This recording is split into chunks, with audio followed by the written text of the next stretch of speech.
Good morning students. आज हम आपको काव्य मंजरी के उद्यमी नर कविता की व्याख्या समझाएंगे।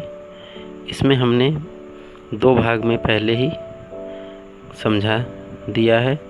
अब जो शेष भाग बचा है उस कविता की व्याख्या बताएंगे। कविता है, उपजाता क्यों विभव प्रकृति को सींच सींच वह जल से, क्यों न उठा लेता निज संचित कोष भाग्य के बल से। एक मनुज संचित करता है अर्थ पाप के बल से, और भोगता उसे दूसरा भाग्यवाद के छल से। नर समाज का भाग्य एक है, वह श्रम वह भुजबल है, जिसके सम्मुख झुकी हुई पृथ्वी विनीत नभ तल है। जिसने श्रम जल दिया उसे पीछे मत रह जाने दो, विजित प्रकृति से सबसे पहले उसको सुख पाने दो। अब इसमें कवि पहले ही बता चुके हैं कि भाग्य के भरोसे रहने वालों को इस संसार में, इस धरती पर कुछ मिलने वाला नहीं है। इस धरती पर जो कुछ भी मिलता है वह मनुष्य अपने परिश्रम से प्राप्त करता है, अपनी कड़ी मेहनत करके प्राप्त करता है। बिना मेहनत किए उसे कुछ भी प्राप्त होने वाला नहीं है। और वह भी उन्होंने बताया है कि अगर भाग्य के बल से ही सब कुछ प्राप्त हो जाता तो धरती सभी रत्नों को अपने आप उगल देती। कुछ भी करने के लिए हमें पसीना बहाना नहीं पड़ता।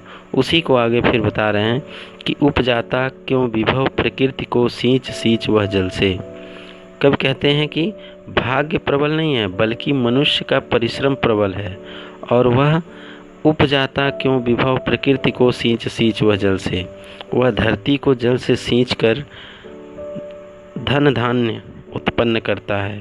अगर भाग्य के कारण ही होता तो उसको इतना परिश्रम करने की आवश्यकता नहीं होती, बल्कि वह प्रकृति को, उस धरती को सींच सींच के वह अन्न को उपजाता है और उससे अपना पेट भरता है। क्यों न उठा लेता निज संचित कोष भाग्य के बल से। और कहते हैं कि यदि भाग्य की प्रबलता होती तो वह बिना परिश्रम किए ही निज संचित कोष भाग्य के बल से, कि वह जो उसका संचित कोष है जो धरती के अंदर है वह भाग्य के बल से उसे प्राप्त कर लेता, पृथ्वी से धन संपदा को प्राप्त कर लेता।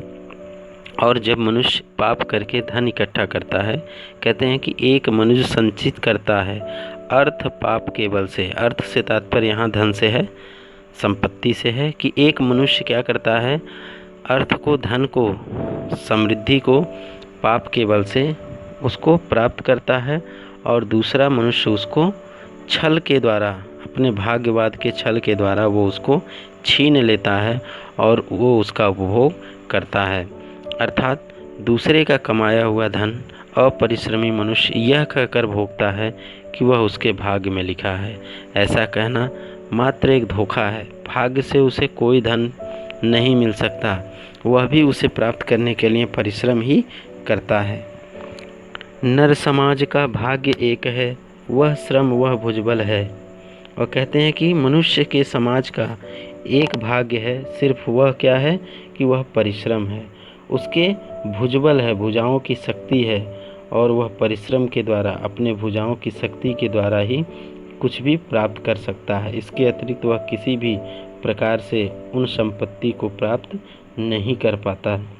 जिसके सम्मुख झुकी हुई पृथ्वी विनीत नवतल है। और जब मनुष्य परिश्रम करता है, श्रम करता है, तो उसके सामने ये पृथ्वी झुक जाती है, और जो नभ तल है, जो आकाश है, वह भी इसके आगे झुक जाते हैं। जिसने श्रम जल दिया उसे पीछे मत रह जाने दो।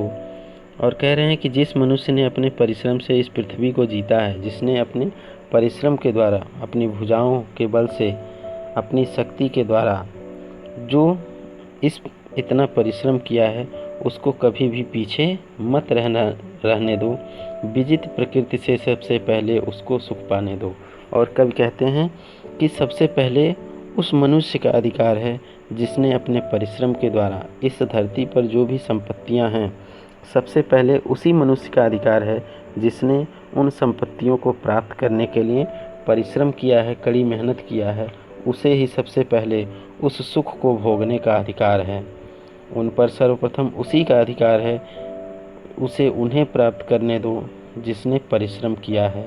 ऐसा न हो कि कोई अपरिश्रमी मनुष्य उसे छीन कर ले जाए। इसलिए सबसे पहले उस मनुष्य को ही प्राप्त करने दो। धन्यवाद। आज इतना ही। अब ये उद्यमी नर कविता पाठ समाप्त हुआ। इस पूरे पाठ में हमने इसका 3 वीडियो बनाया है। तीनों भाग में अगर आपको कहीं भी कुछ भी समझ में ना आया हो तो कमेंट करके आप पूछ सकते हैं। धन्यवाद।